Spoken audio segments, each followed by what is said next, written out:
overall, the news hasn't been bad when it comes to the major players in the S&P, and even the triple Q you can see is up.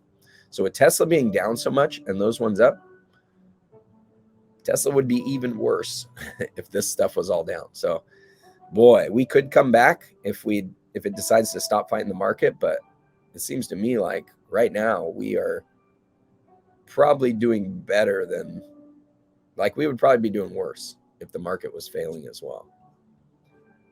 Although it seems hard that we'd be doing much worse. But I'm going to lead that to the guidance that we got yesterday. And depending on how you interpret it, it might take a few days for this to take effect. But it seems negative out of the gate. It seems negative. Now, us Tesla bulls who really pay attention to this stock and kind of understand the nuance of what Elon is saying and kind of buy into his plan of what he was doing, we might take that as a good earnings call and good guidance. Why wouldn't it be? You've got guidance of exceeding 50% handily. Like they said, even with just the two factories alone, they should expect to exceed 50% growth. And they've got two more coming online. That right there should tell you Tesla's going to make a whole lot more money this next year. Well, a couple of the concerning things: the delay of Cybertruck, no new models in 2022, which means no $25,000 vehicle, which they essentially put on hold as well. No semi.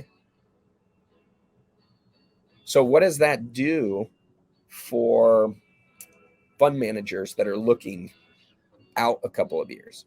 Well, it reduces the total addressable market that you can assign to Tesla, I think. I'm no expert on this stuff, but when you take out the possibility of in 2022 of addressing the truck market, the low-cost car market, things that were likely priced in as expecting to come out this year, you got to take those off the board. And so it doesn't surprise me that it's coming down, because expanding that total addressable market, it doesn't matter if your assumptions are assuming that you're going to continue to get a smaller and smaller market share due to competition,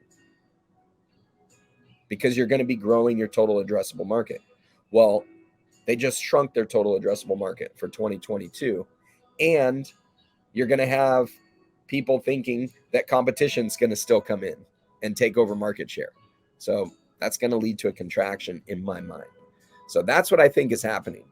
Now, they're going to have to go through and reassess and look at profitability. And obviously, Tesla's profitability numbers were good. They should be good again. But those were some concerning things that I noted from the call.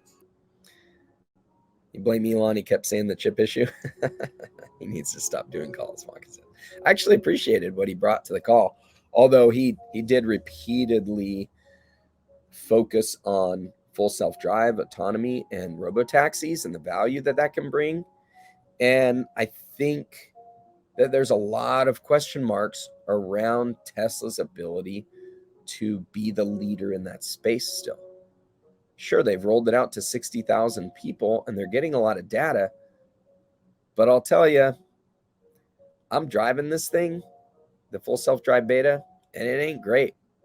It is much better in an environment like what you see in California, where it's dry. Lines are probably all done really well, and there's lots of cars that you can follow. Up here in Oregon, if it's dark out, it's terrible. If it's rainy at all, it won't even let me do it. And if it does, it's terrible. So like, I'm a little disenchanted with where we're at on full self-drive beta. Now, that does not mean that we can't get exponential growth and solve the problems. We absolutely can. And that would be good. But just know that right now, it's not good. So if somebody is basically betting on the future profitability of the company on that right now, it's a straight gamble if you want to buy into it or not, based on what we're seeing. That's just a bottom line. You know, the fact is, there is some pretty decent systems out there.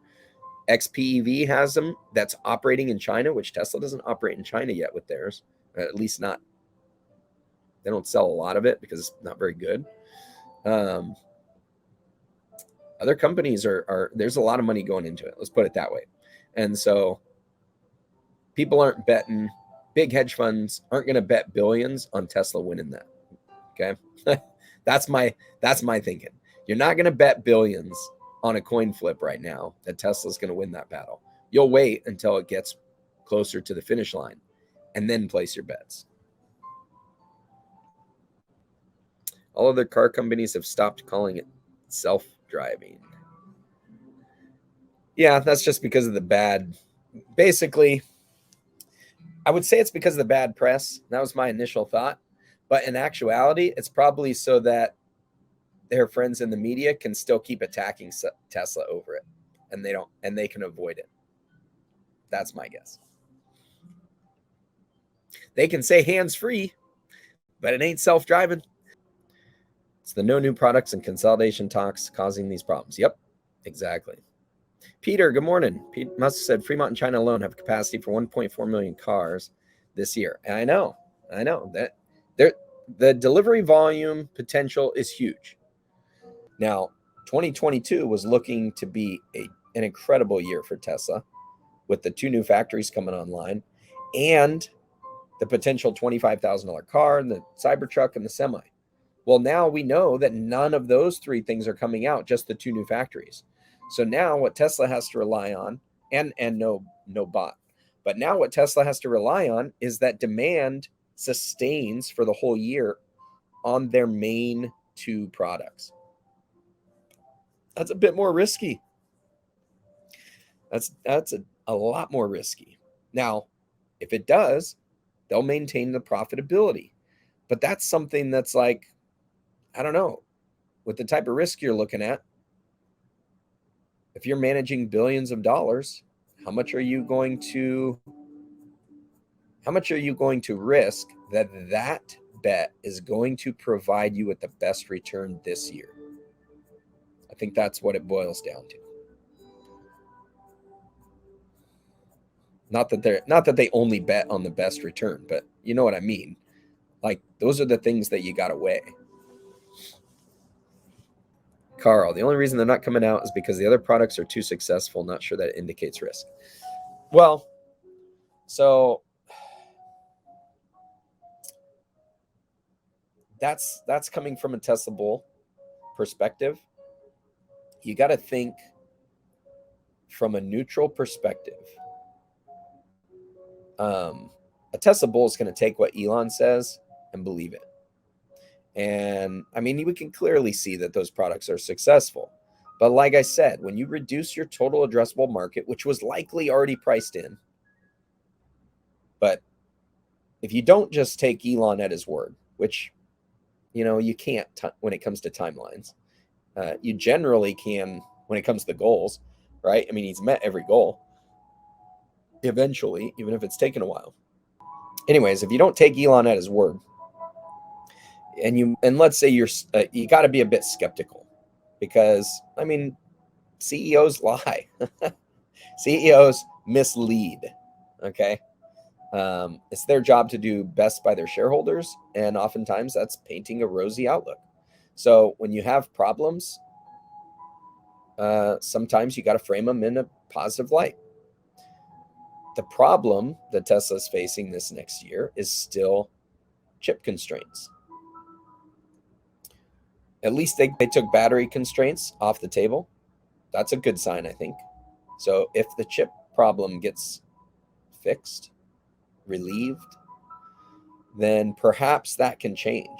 Perhaps they decide to release the other ones after all. And that could provide a boon later on in the year. But to just say that Tesla can operate for another full year on the same 2 products that basically brought them to profitability over the last 2 years with no changes indicated to them.